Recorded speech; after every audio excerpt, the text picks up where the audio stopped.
తాలూకా GPF అంతా కూడా divert చేసేసాడు లాస్ట్ 5 yearsలో.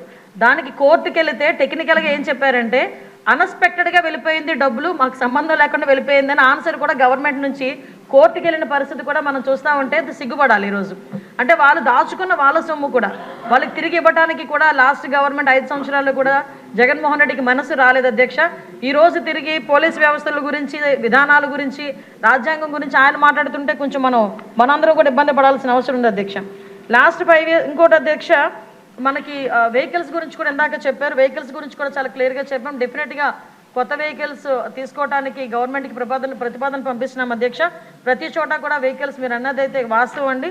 వెహికల్స్ చాలా ఇబ్బందిగా ఉంది. అంటే స్క్రాప్కి వెళ్ళిపోయే వెహికల్స్ 15 yearsకి ఎట్టి పరిస్థితుల్లోనే స్క్రాప్కి ఇచ్చేయాలి. ఆ వెహికల్స్ అన్నీ కూడా చాలా ఉన్నాయి. ఇంచుమించు 50% మనకి కొరత అయితే ఉంది. దానికి కూడా అధిగమిస్తాం. అదేవిధంగా మనందరికీ కూడా 120 లీటర్ల గురించి చెప్పారు అధ్యక్ష. యాక్చువల్గా అయితే ఏజెన్సీ లెవెల్లో ఎక్కడైనా కంపల్సరీగా కావాలి అనుకుంటే కనుక మన డిపార్ట్మెంట్ నుంచి ఎస్పీ లెవెల్లో వాళ్ళకి డీజిల్, పెట్రోల్ ప్రొవైడ్ చేయొచ్చు. కానీ పరిస్థితి ఎందుకంటే రిస్ట్రిక్షన్ పెట్టారు, 120 లీటర్స్ అని రిస్ట్రిక్షన్ ఉంది. దాన్ని ఈరోజు ఒక 300 లీటర్స్ వరకు కూడా రిస్ట్రిక్షన్ని పెంచే క్రమంలో ముందుకెళ్తున్నాం అధ్యక్ష.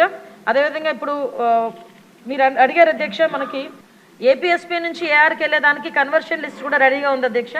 దీనికి అతి తొందరలోనే వాళ్ళందరికీ కూడా ఏపీఎస్పీ నుంచి ఏఆర్కి పంపించే ఏర్పాటు కూడా జరుగుతుంది.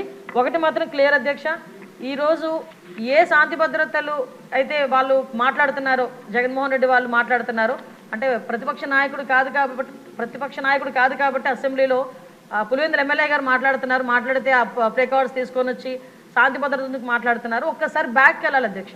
శాంతి భద్రతల విషయంలో శాంతి భద్రతలను కాపాడుకోవడానికి అసలు పోలీస్ డిపార్ట్మెంట్కి వాళ్ళు ఏం చేశారు ఈ రోజుకి కూడా చాలా క్లియర్గా చెప్తున్నాం అధ్యక్ష. పోలీస్ డిపార్ట్మెంట్ని రాజకీయ అవసరాల గురించి కాకుండా ప్రజల భద్రత గురించి, శాంతి భద్రతల విషయంలోని కూడా మేము ముందుంటామని మనస్ఫూర్తిగా మీ అందరికీ కూడా తెలియజేసుకుంటున్నాను అధ్యక్ష.